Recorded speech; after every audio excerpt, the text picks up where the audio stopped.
Hello students, आज हम next video और नेक्स्ट चैप्टर को लेकर के आज हम यहाँ पर आए हैं और इस पर हम डिस्कस करेंगे नेशनलिज्म इन इंडिया।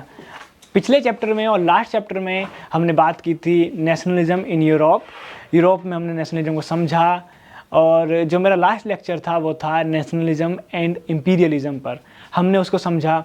आज अलग अलग पॉइंट्स को हम उठाएंगे और इंडिया के सिनेरियो में, इंडिया के रिलेशन में चीज़ों को समझेंगे। इंडिया में कैसे नेशनलिज्म आया, किस तरीके का नेशनलिज्म इंडिया में है, क्या क्या मूवमेंट हुए, क्या क्या कारण हुए, क्या क्या चीज़ें हुई हैं इंडिया में, जिनको हम समझने की कोशिश करेंगे। पहला हम समझेंगे कैसे फर्स्ट वर्ल्ड वॉर का इफ़ेक्ट इंडिया के नेशनलिज्म में पड़ा। फिर हम समझेंगे कि जो खिलाफत मूवमेंट है, नॉन कोऑपरेशन है मूवमेंट है, ये मूवमेंट बेसिकली क्या है, इंडिया में इनका क्या रिलेशन है। यदि ये मूवमेंट नहीं होते तो क्या हम फ्रीडम स्ट्रगल जो हमारा चल रहा था, ठीक है, क्या उसमें योगदान होता। गांधी जी का क्या योगदान है, गांधी जी ने किस किस रिवोल्ट को और किस किस आंदोलन मूवमेंट को उन्होंने उठाया, क्या उनका इस फ्रीडम स्ट्रगल में मूवमेंट में उनका योगदान है। इन तमाम पॉइंट्स को हम समझते हुए इस चैप्टर को कवर करेंगे। चलिए शुरू करते हैं। तो पहला क्या है नेशनलिज्म इंडिया। हमने पिछले लेक्चर में भी डिस्कस किया था नेशनलिज्म क्या होता है। वही भावना, वही फीलिंग जो एक कॉमन गोल को अचीव करने के लिए, अटेन करने के लिए सब लोगों में कलेक्टिव फीलिंग्स आती हैं, उसी को हम नेशनलिज्म बोलते हैं। देशभक्ति की भावना, देश प्रेम की भावना का जब जागृत हो जाती है, जब सब सामूहिक रूप से वो जागृत हो जाती है, इस देश को बढ़ोतरी में, इस देश को इंडिपेंडेंट कराने में, इस देश को नेशन स्टेट बनाने में जब वो पावर काम करती है, तो उसी को हम बोलते हैं नेशनलिज्म। तो इन इंडिया में कैसे पनपा। इंडिया में जो ब्रिटिशर्स ने इंडिया का जो कॉलोनी बनाया, जब उसको कॉलोनाइज किया, तो किस तरीके से हमने ब्रिटिशर्स को यहाँ से भगाया और यहाँ से उनको भगाने पर मजबूर किया, किस किस तरीके से मूवमेंट रहे। उस मूवमेंट में जो कलेक्टिव जो लोग हिंदू, मुस्लिम, सिख, ईसाई आपस में मिलकर कैसे वो इस ब्रिटिशर्स के अगेंस्ट में लड़े, वो क्या था कि हम लोग एक हो गए। तो वो जो कॉन्सेप्ट था नेशनलिज्म की वजह से हम लोग एक हुए, राइट। तो ये हो गया हमारा जो था कि नेशनलिज्म इन इंडिया। अब इसका जो कॉन्सेप्ट है, इस कॉन्सेप्ट को हम समझते हैं तो आप ये समझिएगा कि जो लास्ट टॉपिक था नेशनलिज्म एंड इम्पीरियलिज्म, ये वहाँ से जुड़ा हुआ टॉपिक है, ठीक है। शुरू करते हैं, थोड़ा सा बैकग्राउंड समझने की कोशिश करते हैं क्या है। समझिएगा कि जो इम्पीरियलिज्म मैंने क्या बताया था। इम्पीरियलिज्म जो था वो इम्पीरियलिज्म क्या था कि जो एक ऐसी एक्सट्रीम फॉर्म ऑफ नेशनलिज्म का एक एक्सट्रीम रूप, जिसमें लोग ना केवल अपने उस देश के बेटरमेंट के बारे में सोचते हैं, बल्कि ये सोचते हैं कि मैं ही, only I am try to attain superiority, और मैं सुपीरियर होऊंगा और मैं उसी को अटेन करूंगा, और उसके लिए अगर किसी कंट्री को मुझे नीचे भी गिराना पड़े, उसको जो है वहाँ पर वायलेंस का सहारा भी लेना पड़े तो मैं ले सकता हूँ। ऐसी जब पावर, ऐसी अब नेगेटिव अप्रोच जब हमारी आ जाती है तो उसको हम बोलते हैं इम्पीरियलिज्म। जब मैंने इम्पीरियलिज्म को समझाया था, फिर मैंने आपको बाद में ये बताया कि इम्पीरियलिज्म जब हो रहा था तो जब वो थी, जो ऑस्ट्रिया हंगरी थी, जर्मनी थी, ऑटोमन एम्पायर जो डायनेस्टी थी, बड़ी बड़ी डायनेस्टी थी, ये टूटने लगी थी क्योंकि हम नेशनलिज्म की भावना बढ़ रही थी यूरोप में।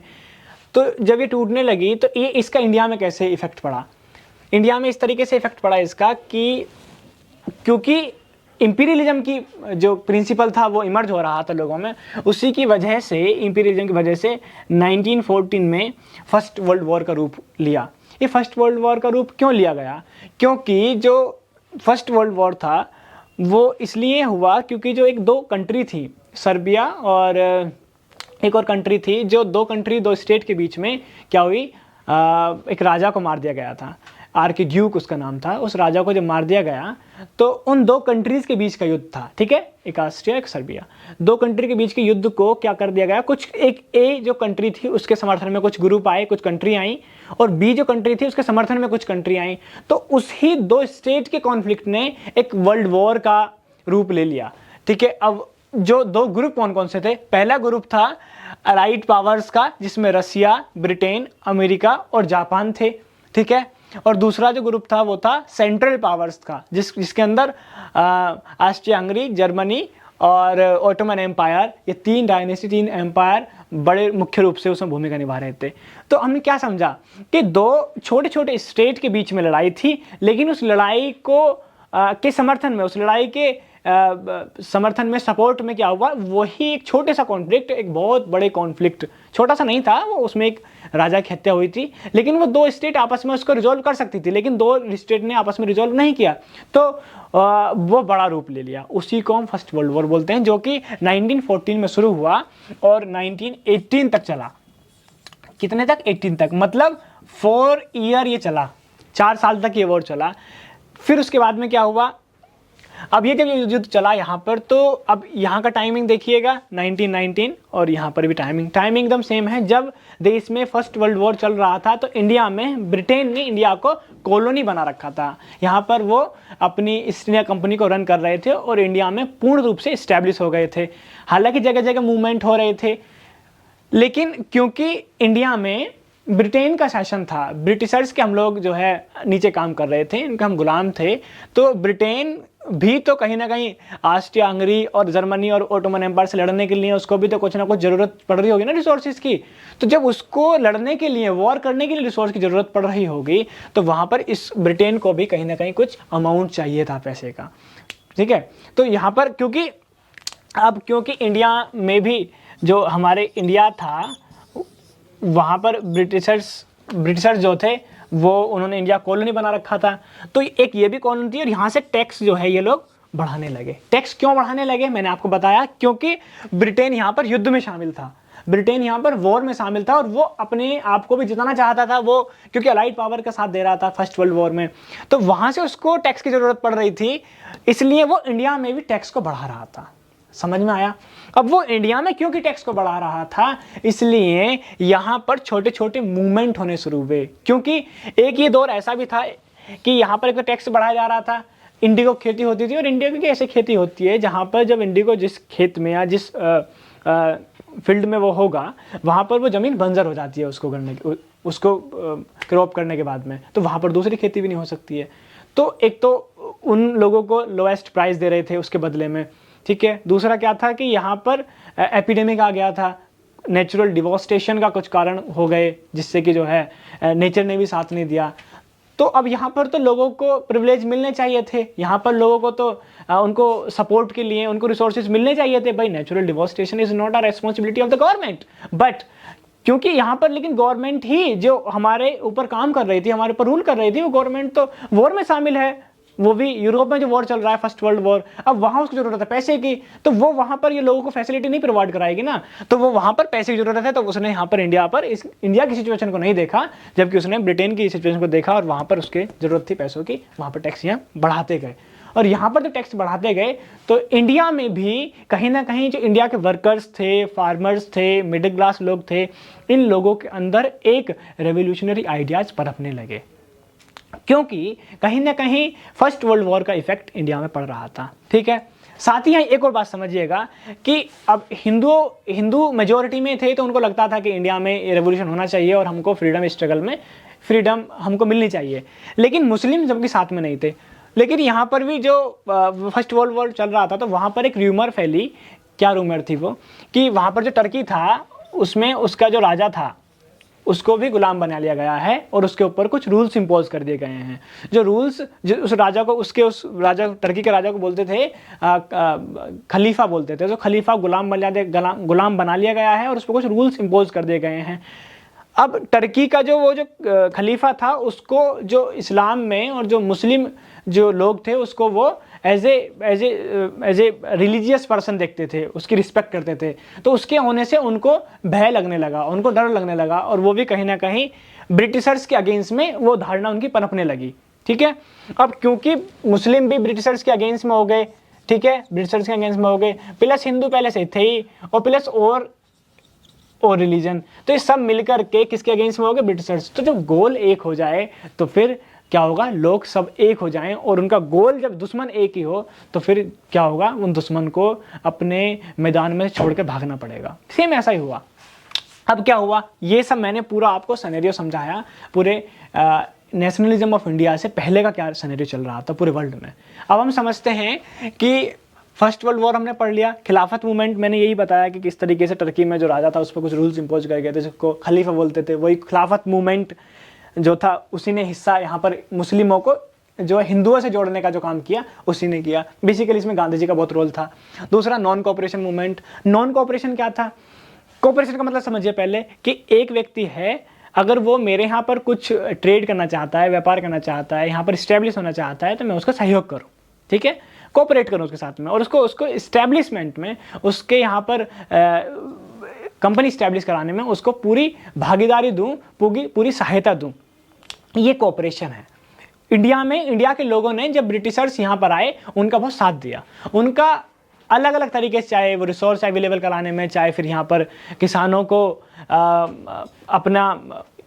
किसानों के ऊपर उनके रूल्स को इम्पोज कराने में, कहीं ना कहीं इंडिया के राजाओं का और इंडिया के लोगों का बहुत योगदान रहा है। उनकी जो मिल वर्कर्स थे, उनकी जो फैक्ट्री थी, उनमें काम कौन करता था, कौन लेबर का काम करता था, इंडियंस ही करते थे। कहीं ना कहीं पूरा उनका जो सिस्टम था वो इंडियंस पर ही इस्टेब्लिश था। इंडियन के लोगों के बिना वो काम अधूरा था, वो कर नहीं सकते थे।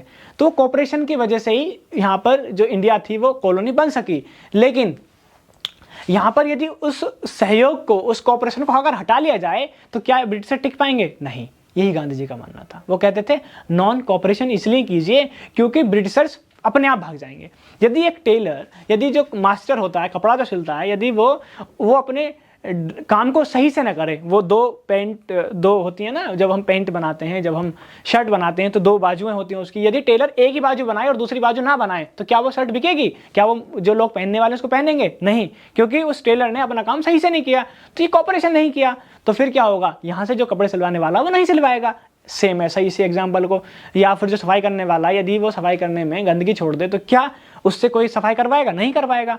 तो इसी को बोलते हैं नॉन कोऑपरेशन मूवमेंट। तो गांधी जी ने इस मूवमेंट को इसलिए लिया ताकि ब्रिटिशर्स अपना आप चले जाएं इंडिया से। ये एक ओवरऑल सिनेरियो था। अब हम आगे समझते हैं क्या हुआ। ये दो पावर की बात करी मैंने, फर्स्ट वर्ल्ड वॉर, खिलाफत मूवमेंट, नॉन कोऑपरेशन की बात करी, किस तरीके से इंडिया में इन्होंने प्लेस लिया। ठीक है, अब करते हैं आइडिया ऑफ सत्याग्रह। जब गांधी जी पहले तो अफ्रीका में रहते थे, लेकिन आए कब थे वो इंडिया में? 1915 के आसपास वो आए इंडिया में। अपने मूवमेंट को सक्सेस करने के बाद में वो आए इंडिया में।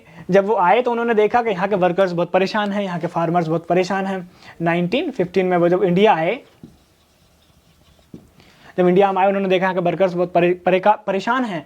उनको जो है ब्रिटिशर्स ने उन पर कुछ रूल्स, कुछ रेगुलेशन, कुछ टैक्सेशन बहुत इम्पोज कर रखा है, तो उन्होंने उनकी मदद करनी चाहिए। तो पहली थी सत्याग्रह, जिसमें उन्होंने कहा था कि अपनी ट्रूथ की पावर को समझिए, अपने अंतरात्मा से आवाज़ निकालिए कि सत्य क्या है और सत्य का साथ दीजिए, ना है कि इनके गुलाम बनने की ओर अग्रसर होइए आप। क्योंकि जब तक लोग ही नहीं समझेंगे कि हमको गुलाम हमें बनाया जा रहा है, हम गुलाम हैं, तब तक कुछ कहीं पर भी रेवोल्यूशन आ नहीं सकता। It's not a kind of a miracle और it's not a kind of एक चमत्कार नहीं है जो अचानक से हो जाएगा, ऊपर से हो जाएगा, बैठे बैठे हो जाएगा। इसके लिए इनिशिएटिव लेने पड़ेंगे, लोगों को मीटिंग्स करनी पड़ेंगी, लोगों को उस बड़ी पावर के साथ सामने उसको हराना पड़ेगा। तो ये एक प्रैक्टिकल चीज़ है जिसके लिए कुछ एक्शन करने पड़ेंगे। तो उन्होंने कहा कि आप समझिए, ट्रूथ की पावर को समझिए और उसकी नीड क्या है, उसके लिए सर्च करिएगा क्या है ट्रूथ, कैसे उससे हम आगे बढ़ेंगे, एक प्लानिंग करिएगा। सत्याग्रह का मतलब उन्होंने समझाया बेसिकली गांधी जी ने। फिर उन्होंने आते ही जब वो आए तो इसी के बाद में उन्होंने पहला मूवमेंट चंपारण में किया। चंपारण एक डिस्ट्रिक्ट है, कहाँ का? बिहार का। बिहार में उन्होंने पहला मूवमेंट किया इंडिगो को लेकर के, जहाँ पर लोग बहुत परेशान थे, वर्कर्स बहुत परेशान थे, उनको बहुत लोएस्ट अमाउंट मिल रहा था उस इंडिगो के बदले में, जबकि वो फसल पैदा करना बहुत डिफिकल्ट टास्क था।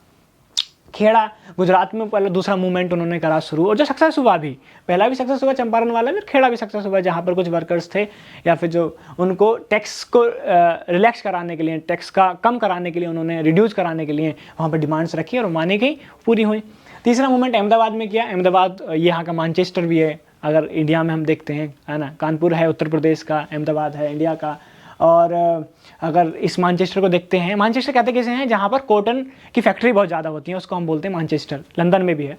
तो इंडिया में भी जो मिल वर्कर्स थे, जो कॉटन वर्कर्स थे, उनको सहूलियत और उनको जो है वर्किंग आवर्स और उन पर जो काम, जो लोड इम्पोज किया जा रहा था, उसको रिलैक्सेशन के लिए यहाँ पर भी मूवमेंट चलाया गांधी जी ने, और ये भी सक्सेस हुआ।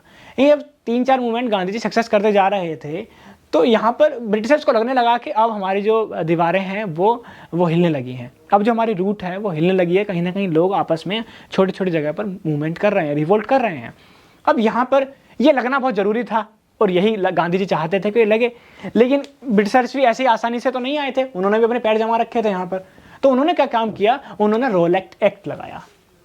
ये क्या एक्ट है, बेसिकली 1919 में एक्ट आया। क्या था इसका मतलब कि कहीं पर भी 4-5 व्यक्ति अगर खड़े हुए होंगे, है ना, 4-5 व्यक्ति या फिर एक ग्रुप ऑफ पीपल, अगर उनको ये समझा जाएगा कि ये इस देश के प्रति कॉन्स्पिरेसी रच रहे हैं, षड्यंत्र बना रहे हैं, उस षड्यंत्र वो उनको बिना उनसे पूछे, बिना उनसे जाने, बिना तहकीकात किए उनको उठा करके जेल में डाल दीजिएगा, कुछ नहीं होगा।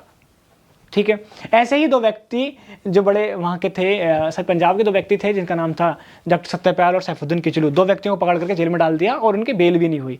वो कोई ऐसा क्राइम भी नहीं था जहाँ पर उनकी बेल ना हो, बात सुनी जाए, कोर्ट में उनका केस चले, पता चले कि उनका इन्वेस्टिगेशन हो, लेकिन कुछ नहीं हुआ, उनको जेल में डाल दिया सीधे 2 साल के लिए।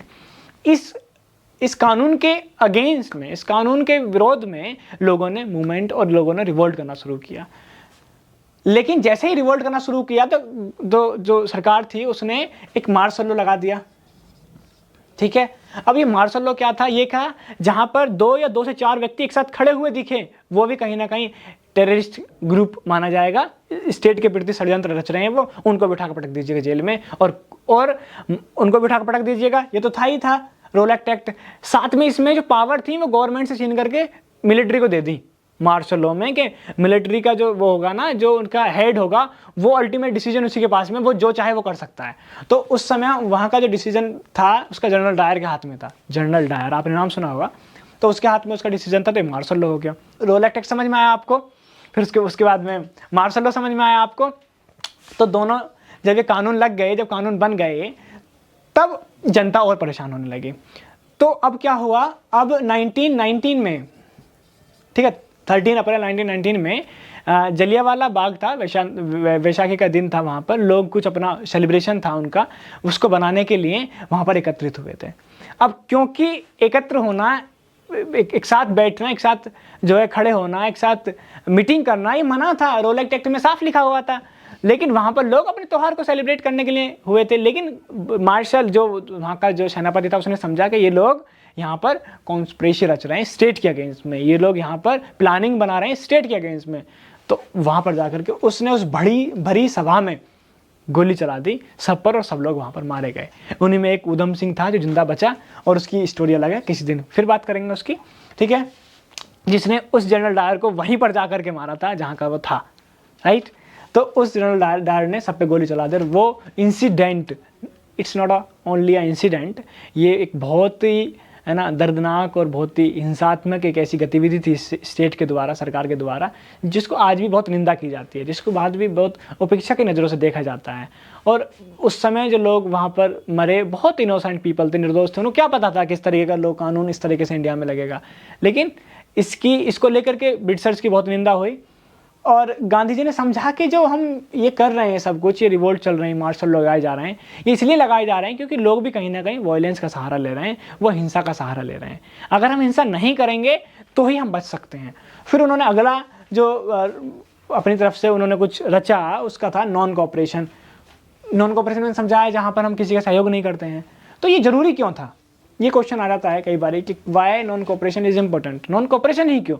नॉन कोऑपरेशन इसलिए क्योंकि इंडिया में बिना कोऑपरेशन के, बिना इंडिया के सहायता के ब्रिटिशर्स यहाँ रुक ही नहीं सकते थे, है ना। लोगों ने सहायता दी, लोगों ने उनका समर्थन दिया, लोगों ने उनको बताया जब तुम कहीं नई जगह जाते हो, कोई भी व्यक्ति कहीं नई जगह जाएगा, तो वहाँ पर बिना वहाँ के लोगों की, जो नेटिव लोग होंगे वहाँ के, उनकी सहायता के वो 10 दिन या 10-5 मिनट भी नहीं रुक सकता, क्योंकि बेसिक जो जानकारी है वो वहीं के लोग उसको बताते हैं, ठीक है। तो कोई भी व्यक्ति कहीं पर भी अगर स्टैब्लिश करना चाह रहा हो, कंपनी स्टैब्लिश करना चाह रहा हो, चाहे बिजनेस पर्पस से जा रहा हो, चाहे फैक्ट्री स्टैब्लिश करने के लिए जा रहा हो, तो अचानक से जाकर के ऐसे प्लेनेट पे जाकर के अचानक से नहीं रह सकता है, स्वयं सर्च नहीं कर सकता है, वहाँ के जो नेटिव लोग होंगे उनकी सहायता लेता ही है। तो गांधी जी ने कहा कि नॉन कोऑपरेशन इसलिए इंपॉर्टेंट है क्योंकि यहाँ पर यदि इंडियंस उनका सहायता छोड़ देंगे तो अपने आप चले जाएंगे वो, और यहाँ में इसमें हिंसा का सहारा नहीं लेना है, हिंसा नहीं करनी है ना। अहिंसा को उन्होंने प्रमोट किया, हिंसा को उन्होंने नकारा, ठीक है। इस तरीके से यहाँ तक ये चैप्टर में कुछ पॉइंट्स थे जिनकी वजह से गांधी जी का बहुत रोल था। आगे हम पढ़ेंगे किस तरीके से स्वराज और सत्याग्रह और दुनिया भर की चीज़ें जो मूवमेंट थे, है ना, वो चले, और किस तरीके से हम 1942 क्विट इंडिया मूवमेंट तक पहुँचे, भारत छोड़ो आंदोलन तक पहुँचे, और किस तरीके से हमने इंडिपेंडेंट इंडिया को स्वीकारा और वो बना, एक डेमोक्रेटिक स्टेट के रूप में हम आ गए। ठीक है, इस पूरी जो है जर्नी में, इस पूरी नेशनलिज्म ऑफ इंडिया के चैप्टर में हम लोग बने रहेंगे। अगले वीडियो में हम अलग अलग टॉपिक को लेकर डिस्कस करेंगे और पूरा चैप्टर कंप्लीट करेंगे। इस पूरे चैप्टर की नोट्स के लिए, इसकी एक ब्रीफ डिस्कशन के लिए, एक पूरा तरीके से एक ऑर्गेनाइज वे में हमारे पास नोट्स भी अवेलेबल है, जो फ्री आपके नीचे वाले डिस्क्रिप्शन में और लिंक में आपको ओपन करेंगे तो मिल जाएंगे। जल्दी मैं उन्हें अपलोड करने की कोशिश करूँगा। अभी तब तक के लिए आप हमारे साथ बने रहिएगा, खुश रहिएगा, आबाद रहिएगा, चाहे दिल्ली में रहिएगा चाहे दिल्ली के बाहर रहिएगा। Tata, bye bye.